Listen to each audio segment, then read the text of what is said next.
Hello, I'm Grant. I'm Andrew. This is Tyler. Welcome to the 5-Minute Fast Breakdown. Today's topic will be over the ailing U.S. economy. How inflation and government spending hurt our economy. And how we as a country can fix our economic dilemma. The U.S. dollar, or their Federal Reserve note, has been diminishing in value for years. How, you may ask? Well, I'll tell you. In the early stages of the U.S. economy, we used gold as our standard currency. Around 1870, it was in high demand due to its lower quantity. However, since the people had nowhere to safely store and grow their wealth, the Federal Reserve was created. The job of the Federal Reserve was to maintain and circulate the people's money so that they could not only profit, but that the economy could grow. This was done through safe bank loans that yielded profit for the Reserve and a little interest for its investors. As the Reserve grew, it needed an easier option for money circulation, one that did not require going out mining for gold.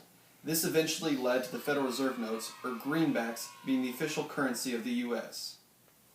Greenbacks were a lot easier to circulate, and a much more convenient source of money to print off when a large quantity was needed. Unfortunately, as a side effect, the increased quantity of notes exceeded the actual gold value they withheld. There was plenty of notes to be spent, but not nearly enough gold to back them up. The more loans that the bank gave out, the more risk they had of not receiving compensation. When the banks didn't get their money back, their investors didn't either. As this problem surfaced, the government stepped in to resolve the issue. However, instead of resolving the key issue of gold production, in 1933 the government decided to instead produce more and more paper money and actually drop the gold standard overall. With nothing else to back the bills, the government was free to print as much as they wanted, regardless of the fact that these were pretty much IOUs. This introduces the issue of inflation. Here's Andrew on the subject. Inflation occurs when a country's currency starts to become increasingly worthless over time. In other words, the amount of resources with actual value are diminishing, while the amount of paper currency is rising. The United States is currently facing this issue with a skyrocketing amount of debt and loans being given out. America is the world's biggest consumer, but doesn't produce nearly enough to keep up. Houses and college education are both very expensive, but are somehow still common to have within American society. How can U.S. citizens truly afford this? Our wallets would say that we can't. The two are simply too expensive for the common man, but somehow we end up getting them anyway. How, you may ask? By taking money from the banks. We receive massive loans on houses and tuition that we will be paying back for years. For those who can't afford to pay the bank back, the bank will repossess the home or any other collateral. Unfortunately, this happens all too often.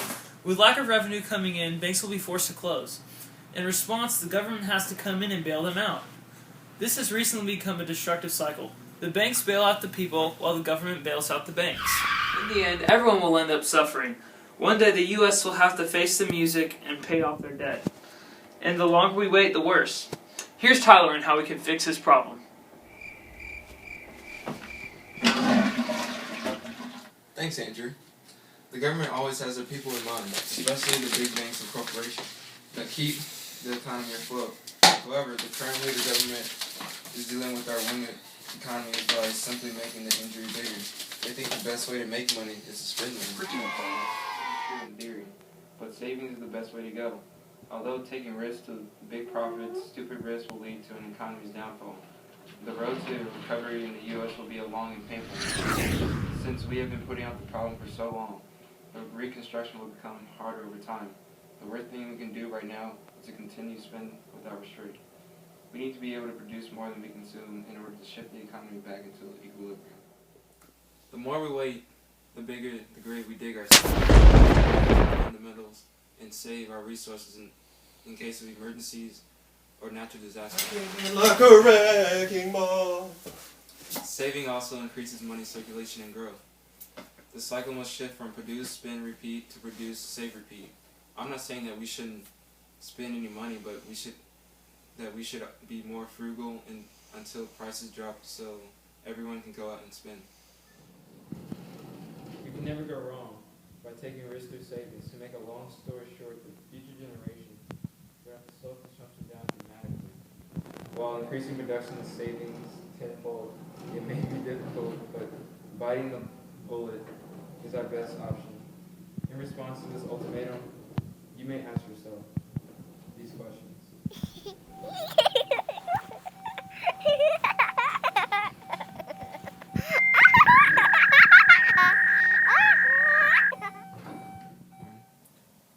Why should I save my whole life and receive no benefit? Where's my leisure?